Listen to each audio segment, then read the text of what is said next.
जब ये candle close हुई 1 आवर की, तो 1 आवर की कैंडल अगर देखें तो ये क्या है, रिजेक्शन कैंडल है। अगर इस एरिया में मार्केट ने रिजेक्शन शो की है, अगर आप यहाँ पे जाएं और फिबोनाची ड्रा करें इस तरीके से, तो देखें कि मार्केट जब यहाँ से रिजेक्शन, ये कैंडल क्लोज हुई, उसके बाद एक ग्रीन कैंडल आई, आपके पास ये रिजेक्शन एरिया था। अब इस रिजेक्शन एरिया को आपने अपने बेनिफिट या ट्रेड के लिए यूज करना था, आपने ड्रॉ किया क्या, फिबोनाची। अब फिबोनाची के मुताबिक आप कह रहे हैं, आज मैं आपको सिखाता हूं कि रिजेक्शन कैंडल्स को हम किस तरीके से अपने बेनिफिट के लिए यूज कर सकते हैं। और करंट मार्केट में ये नहीं है कि पहले मार्केट चल चुकी है, बल्कि करंट मार्केट में मैं आपको दिखाता हूं कि किस तरह से रिजेक्शन कैंडल्स को मार्केट रिस्पेक्ट देती है और आपने किस तरह इसके ऊपर ट्रेड देखनी है। और इसके अलावा आप लोगों के लिए खुशखबरी है कि बहुत जल्द ट्रेडिंग साइंस यूट्यूब चैनल के ऊपर लाइव ट्रेडिंग है, वो मैं करूँगा, और जिसमें हमारा टारगेट जो होगा वो $150 से $200 वाले अकाउंट को हमने लेकर जाना होगा $10,000 तक। मतलब कि अगर अभी तक आपने चैनल को सब्सक्राइब नहीं किया तो सब्सक्राइब कर लें, ताकि आप उस लाइव ट्रेडिंग का हिस्सा रहें। तो बहुत जल्द विद इन 1 वीक के अंदर ये ट्रेडिंग स्टार्ट होगी, जिसमें हम लाइव ट्रेडिंग करेंगे, चाहे हम आधा घंटा करें या घंटा करें। तो उसमें हमारा जो टारगेट है अपने अकाउंट्स का, वो हम $200 वाले अकाउंट को $10,000 तक लेकर जाएंगे। ये विद इन 1 to 2 डेज में नहीं होगा, बल्कि एक लॉन्ग टर्म प्रोजेक्ट है, लेकिन इसका बेनिफिट जरूर होगा। तो आपने अब यूट्यूब चैनल को जरूर जाके भी सब्सक्राइब कर लेना है, ताकि आप ये अपॉर्चुनिटी मिस ना कर दें। तो अभी अगर आप स्क्रीन पर देखें तो ये है मार्केट 1 आवर कैंडल्स जो आपको नजर आ रही हैं, जो कि कल मार्केट ने इस तरह का डंप और पंप किया है। अगर आप देखें तो मार्केट कल इस पोजीशन पे थी, अगर यानी कि 4217 से मार्केट गिरी थी, और ये आई थी 4166 समथिंग पे। अब यहाँ पे जब ये कैंडल क्लोज हुई 1 आवर की, तो 1 आवर की कैंडल अगर देखें तो ये क्या है, रिजेक्शन कैंडल है। अगर यहाँ पे ये वाला पोर्शन अगर आप देखते हैं तो ये रिजेक्शन कैंडल को प्रेजेंट कर रहा है।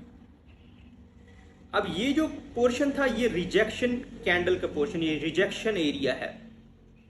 अब रिजेक्शन के केस में मैंने आपको बताया था कि आपने ट्रेड किस तरीके से लेनी है इस केस में। अब जो एरिया रिजेक्टेड है, अब जिस एरिया में मार्केट ने रिजेक्शन शो की है, अगर आप यहां पे जाएं और फिबोनाची ड्रा करें इस तरीके से, 1 मिनट, अगर आप यहां पे जाएं और फिबोनाची ड्रा करें, यहां से कर लेते हैं इस तरीके से, तो देखें कि मार्केट जब यहाँ से रिजेक्शन, ये कैंडल क्लोज हुई, उसके बाद एक ग्रीन कैंडल आई, आपके पास ये रिजेक्शन एरिया था। अब इस रिजेक्शन एरिया को आपने अपने बेनिफिट या ट्रेड के लिए यूज करना था, आपने ड्रॉ किया क्या, फिबोनाची। अब फिबोनाची के मुताबिक आप कह रहे हैं कि ये 30% या 50% पर मार्केट जरूर आनी चाहिए। जब यहाँ से मार्केट रिजेक्ट होकर ऊपर गई, 6 मारा, उसके बाद मार्केट ने क्या किया, अगर हमने फिबोनाची यहाँ पे ड्रॉ की है तो इस लिहाज से अगर देखें, इसको आगे ले जाते हैं थोड़ा सा, यहाँ पे वाजे वैल्यूज हैं और लाइंस, ताकि आपको मार्केट, हाँ ये देखें। अब यहाँ पे देखें, ये जो कैंडल आई उसने इस रिजेक्शन कैंडल को रिस्पेक्ट दी, और यहाँ से अगर आप देखें तो मार्केट दोबारा, यानी कि इसको रिस्पेक्ट देते हुए मार्केट इस पोजीशन पर आई। अगर आपने यहाँ पे ट्रेड सेट की हुई थी 4178 या 80 पे, तो आपको ये ट्रेड मिली है उस टाइम इस रिजेक्शन कैंडल की बुनियाद पर, ये जो रिजेक्शन कैंडल थी। अब इसके मुताबिक तो ये 50% फिबोनाची रिट्रेसमेंट को रिस्पेक्ट दी है मार्केट ने। उसके बाद फिर मार्केट यहाँ से कहाँ तक गई है, अगर यहाँ पे देखें 4211-12 समथिंग पे, मतलब कि $30 का ये पंप किया है इस चीज़ को रिस्पेक्ट देते हुए। आप यहाँ पे भी निकल सकते थे, यानी इस पोजीशन पे आप निकल जाइए, या आप होल्ड करते हैं तो यहां तक गई है। उसके बाद दोबारा देखें, ये रिजेक्शन कैंडल बनी थी। अब फर्स्ट रिजेक्शन कैंडल को मार्केट ने रिस्पेक्ट दी थी, हमने फिबोनाची ड्रॉ किया, हमें एक चीज पता चल गई। अब उसके बाद क्या थी, ये रिजेक्शन कैंडल थी। अब इस रिजेक्शन कैंडल को हमने बेनिफिट के लिए यूज करना था। जब हमने देखा मार्केट इस तरह से मूव कर चुकी है, तो हमें ये रिजेक्शन कैंडल जो है ना, ये भी थोड़ा बहुत हिंट दे रही है कि भाई मुझे भी मार्केट रिस्पेक्ट देगी। अगर यहाँ पे देखें, ये इस पोजीशन पे ये रिजेक्शन कैंडल थी। अब रिजेक्शन, अब यहाँ पे भी हमने क्या किया, फिबोनाची ड्रॉ किया। अगर यहाँ पे देखें, ये फिबोनाची ड्रॉ किया। अब अगर हम इसको आगे थोड़ा सा ले जाएं ताकि लाइन फोकस हो सके, यहाँ पे देखें अब हमारा जो टारगेट था वो क्या 0.5 था, मार्केट आई 0.5 एरिया यानी 184 तक हमारी एक्सपेक्टेशन थी, या समटाइम 60 तक भी मार्केट चल जाती है, 60% तक भी इसको चल जाती है, तो वहाँ तक गले चली गई यानी 4180 तक। उसके बाद मार्केट दोबारा क्या हुई, अप आई और यहाँ 4199 तक आई। मतलब कि फिर मार्केट ने यहाँ से इस रिजेक्शन कैंडल की बेस पे क्या किया, मार्केट को रिस्पेक्ट दी। इसी तरीके से फिर जब मार्केट यहाँ पे आप एग्जिट कर गए तो आपको इससे पहले एक और रिजेक्शन कैंडल मिलती है, इसको दोबारा आप रिमूव करें। अब यहाँ पे हमारे पास क्या थी, ये रिजेक्शन कैंडल नेक्स्ट आ चुकी थी। अब ये जो रिजेक्शन कैंडल थी इस पर हम अब ट्रेड देख रहे थे। अब इस पर हमने ट्रेड किस तरह से देखनी थी, ये रिजेक्शन कैंडल इतनी थी इस साइज, ये साइज का। यहाँ पे भी आप अगर फिबोनाची ड्रॉ करें तो आपको यहाँ पे ये देख लें, यहाँ पे फिबोनाची ड्रॉ किया आपने। अब जैसे ही आपने फिबोनाची ड्रॉ की, इसका आप 50% या 70% अगर लेना चाह रहे हैं, और इसका अगर आप इसका जैसे कि आप 30% पे लेना चाह रहे हैं या 40 या 50% पे, तो ये देखें मार्केट ने क्या किया है, इस 50% एरिया तक आई है और उसके बाद दोबारा मार्केट जो पंप करके गई है वो कहाँ तक चली गई है, 41 यानी 4241 तक चली गई है। अब इस केस में क्या कर रही है मार्केट, आप अगर देखें यहाँ पे इस रिजेक्शन कैंडल को रिस्पेक्ट दी, कहाँ तक आई थी मार्केट, ये 4183 तक। इस रिजेक्शन कैंडल का जो एरिया था जहां पर हमने फिबोनाची ड्रॉ किया था उसको रिस्पेक्ट दी मार्केट ने, यानी कि जो आपने स्टॉप लॉसेस लगाना होते हैं, जो एरिया आप मार्क कर रहे हैं उसके नीचे लगाना होता है। यहाँ पे $2 का लगा लें, $5 का लगा लें, $10 का लगा लें, इट्स अप टू यू। अगर आपकी ट्रेड छोटी है तो स्टॉप लॉस बड़ा लगा दें, लेकिन अगर कैंडल इसके नीचे आके क्लोज होती है तो इट्स मीन ये रिजेक्शन कैंडल के इस चीज़ को रिस्पेक्ट नहीं दी। लेकिन मार्केट ने यहाँ पे रिजेक्शन कैंडल को क्या दिया, रिस्पेक्ट दी, और उसके बाद मार्केट जब यहाँ से निकली है तो आप देखें 41 तक चली गई है। तो ये कंसेप्ट है रिजेक्शन कैंडल का, जो सीक्रेट है, जो कि लोगों को आइडिया इसका नहीं होता। 3 मिनट टाइम फ्रेम में अगर आपको दिखाऊं, अभी सुबह सुबह जो चीज़ें हुई हैं, जो सुबह टाइम जब आप उठे होंगे और आपको सरप्राइजेस मिले हैं, ये भी बहुत ज़्यादा इंपॉर्टेंट है कि आपने किस रिजेक्शन कैंडल को कंसीडर करना है। उसके लिए आप मेरी YouTube चैनल की 100 सीक्रेट्स ऑफ ट्रेडिंग जो सीरीज़ है उसमें मैंने दोनों रिजेक्शन कैंडल का कंसेप्ट दिया हुआ है कि बेरिश रिजेक्शन कैंडल और बुलिश रिजेक्शन कैंडल वैलिडिटी कैसे होती है, वो आपने ज़रूर देखनी है इस कंसेप्ट को अप्लाई करने से पहले, जो कि मैं अभी आपको बता रहा हूँ। क्योंकि जो रिजेक्शन कैंडल बनेगी किसी आर्डर ब्लॉक के ऊपर या किसी डिमांड एरिया के ऊपर या किसी सपोर्ट एरिया के ऊपर या रेजिस्टेंस एरिया के ऊपर या सप्लाई एरिया के ऊपर, तो वो जो रिजेक्शन कैंडल है वो वैलिड होती है और उस पर आप फिर दोबारा उसको कंसीडर कर सकते हैं। अभी सुबह टाइम देखें ज़रा, अभी मैंने थोड़ी देर पहले एक ट्रेड ली है, वो मैंने ली है इस बेस पे कि रिजेक्शन कैंडल को ना मार्केट ज़रूर आके वो फिल करती है। एक तो ये रिजेक्शन कैंडल थी, अगर आप यहाँ पे देखें ये रिजेक्शन कैंडल, अब ये जो रिजेक्शन कैंडल थी इसको भी मार्केट ने आके फिल किया, मतलब उसी फार्मूले से।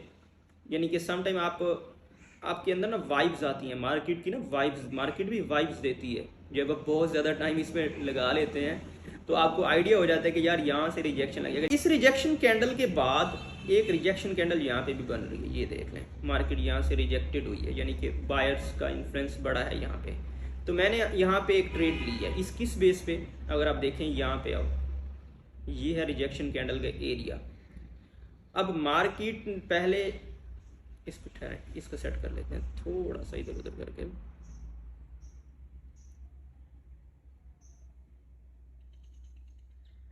अब यहाँ पे जैसे ये रिजेक्शन कैंडल बनी हुई थी, मार्केट निकल गई 42-41 पे। अब मुझे एक्सपेक्टेड था कि मार्केट ना इस रिजेक्शन कैंडल के एरिया में आएगी।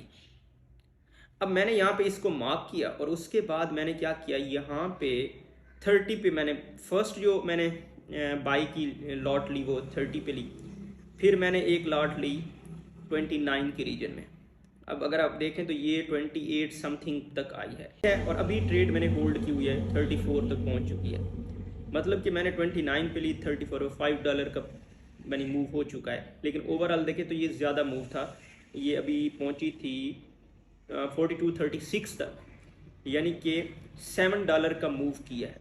और इस तरह के मूव में अगर आप ट्रेड अच्छी ले लेते हैं तो आपका तो बेनिफिट हो गया, तो आप निकल गए, दैट्स इट।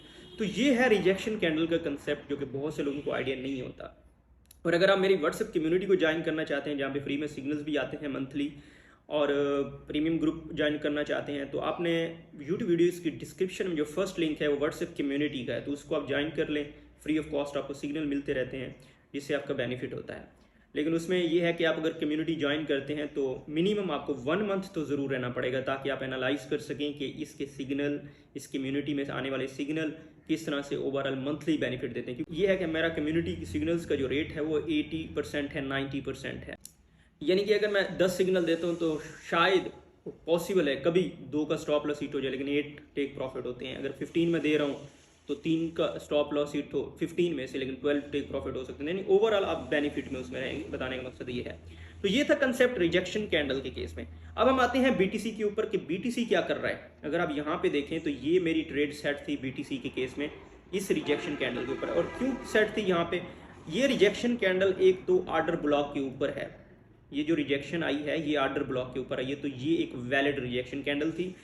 फिर मैंने यहाँ पे फिबोनाची ड्रॉ किया, उसके मुताबिक मार्केट ने यहाँ तक तो आना ही आना था, यानी 1,10,424 तक तो मार्केट ने आना ही आना था on the basis of these rejection candles. तो मैंने फिर यहाँ पे ट्रेड ली, और यहाँ पे आप देखें तो दोबारा मार्केट ने 2 बार इसको टेस्ट किया। एक बार यहाँ से फिर ऊपर गई, फिर वहाँ पे वापस से फिर गई, तो अभी भी ये ट्रेड कंटिन्यू है। होप सो कि ये जो अब अगर इसने अगर मूव किया, जो कि एक्सपेक्टेड है, हाई प्रोबेबिलिटी चांसेस हैं, लेकिन समटाइम कोई न्यूज़ या कोई ट्वीट कर देता है कुछ जिस तरह से ट्रंप ने एक फ़नी वे में ट्वीट कर दिया कि रगड़ दिया सबको। अब मार्केट यहाँ से मूव करके ऊपर यहाँ तक आ सकती है, क्योंकि यहाँ पे पड़ी हुई है बहुत ज़्यादा लिक्विडिटी इस रीजन में। यानी कि ये जो 1,13,529 का रीजन है, इसके ऊपर पड़ी हुई है लिक्विडिटी, यानी 14,000 में। अगर मार्केट यहाँ से 14,000 मारती है तो सारी लिक्विडिटी ग्रैब करेगी। अब जो एक्सपेक्टेड है गोल्ड का, यहाँ से जब मूव होगा तो गोल्ड जाएगा सीधा 14,000 रुपये। 14,000 पे तो मैक्सिमम 1,14,000 की बात कर रहा हूँ। अब यहाँ पे क्यों जाएगा, क्योंकि इसके ऊपर जो है ना, इस रीजन के ऊपर काफ़ी लिक्विडिटी यहाँ पे पड़ी हुई है इस एरिया में। अब ये लिक्विडिटी ग्रैब करेगा, फिर हो सकता है कि फिर ये नीचे मूव करे और फिर थोड़ी सी करेक्शन करके फिर अपवर्ड मूव करे और थर्ड टाइम 1,16,000 को टच करे, या फिर इस लिक्विडिटी को ग्रैब करने के बाद मार्केट फिर दोबारा डंप भी आ सकती है। तो ये सिनेरियो है बीटीसी का, जो कि रिजेक्शन कैंडल के कंसेप्ट में आपको ट्रेड मिलती हैं फेयर वैल्यू गैप में, ऑर्डर ब्लॉक में। तो आपने इन चीज़ों को समझना है, देन आप ट्रेडिंग में कामयाब हो सकते हैं। और उसके लिए मेरा complete SMC course free of cost मेरे यूट्यूब चैनल के ऊपर पड़ा हुआ है। अगर आप 20 मिनट डेली के खुद को नहीं दे सकते ट्रेडिंग के लिए और ट्रेडिंग कर रहे हैं, तो देन आप अपनी मनी को लूज़ करेंगे। मेरा ये चीज़ें बनाने का मकसद क्या है, क्योंकि पाकिस्तान के अंदर क्रिप्टो लीगल होने जा रही है और ये एक अच्छा जेस्चर है पाकिस्तान का, ताकि हम पाकिस्तान की इकॉनमी में हेल्प आउट कर सकें। क्योंकि लोग ट्रेडिंग कर रहे हैं, अगर वो पाकिस्तान की इकॉनमी में हेल्प आउट करना चाहते हैं, क्योंकि क्रिप्टो आ चुकी है पाकिस्तान के अंदर, क्योंकि बहुत सी एक्सचेंजेस के बैनर्स भी लग चुके हैं, वेलकम क्रिप्टो इन पाकिस्तान लीगल भी हो चुकी है, और जो जस्ट चंद प्रोसेस रह गए हैं। तो डेफिनेटली आप लोग कोशिश करें कि पाकिस्तान को बेनिफिट हो इससे। क्योंकि बहुत से जब एक्सचेंजेस ने डाटा शेयर किया तो दैट वाज शॉकिंग कि बायनांस के ऊपर सबसे ज़्यादा जो पैसा पड़ा हुआ था वो पाकिस्तानियों का था, $23 बिलियन। इसी तरह से डिफरेंट एक्सचेंजेस के ऊपर किसी पे $3 बिलियन, किसी पे $4 बिलियन। तो मैं भी गवर्नमेंट ऑफ पाकिस्तान को एक सजेशन दूंगा कि आप एक्सचेंजेस को अलाउ करें। हर एक्सचेंज से आप एनुअल $1 to $2 बिलियन भी अगर लेते हैं तो 5 एक्सचेंजेस भी आती हैं, तो $10 बिलियन डेफिनेटली वो एक्सचेंज दे सकती है। दूसरा ट्रेड पे परसेंटेज होती है, दूसरा ट्रांजैक्शन पे परसेंटेज है। तो आप इन चीज़ों को अगर लीगलाइज करके एक सही तरीके से चलाएंगे तो डेफिनेटली हमारी इकॉनमी ऊपर जाएगी। लेकिन चेक एंड बैलेंस उसके लिए इंपॉर्टेंट है, और मेरे ख्याल में पाकिस्तानी यूथ जो कि अडॉप्ट कर चुकी है इस चीज़ को। तो मेरे ख्याल में इस वजह से मैं ये सिखाता हूँ, ये मैं सारा कुछ सिखा रहा हूँ। और इट्स डिपेंड्स ऑन यू कि आप ये चीज़ सीख रहे हो नहीं सीख रहे, आप खुद को टाइम दे रहे हो नहीं दे रहे, it's up to you. But ये एक मेथड्स हैं जिनको मार्केट्स फॉलो करती हैं, लेकिन कन्वेंशनल मेथड से हट के मैं थोड़ा सा सिखा रहा होता हूँ, क्योंकि मार्केट जो है ना वो कन्वेंशनल मेथड्स को डिनाई कर चुकी है। यानी कि 70% कन्वेंशनल मेथड हेल्प आउट करते हैं, लेकिन 30% टू 20% आपको खुद मॉडिफिकेशंस में थोड़ी बहुत लानी है ताकि आप ट्रेड सही तरीके से ले सकें। अदरवाइज आपके स्टॉप लॉस हिट होंगे। अदरवाइज गोल्ड की अपवर्ड मूवमेंट आपने देख ली है कि 2000 से उठा है और 4200 कुछ पे आ जा चुका है, अभी भी बुलिश ट्रेंड में है क्योंकि चाइना ओवरबॉट कर रहा है, चाइना परचेज करता जा रहा है इसको। तो लेट्स सी। तो इसके साथ इस चैनल को जरूर सब्सक्राइब कर लें, पेज को भी फॉलो कर लें, और अगर आप लाइव ट्रेडिंग मेरे साथ करना चाहते हैं तो यूट्यूब चैनल को जरूर सब्सक्राइब कर लें। बहुत जल्द स्टार्ट करेंगे और हमारा जो टारगेट है जो मैंने मेंशन कर दिया इंशाल्लाह वो हम पूरा करेंगे। अपना बहुत सा ख्याल रखिए। ओके, अल्लाह हाफ़िज़।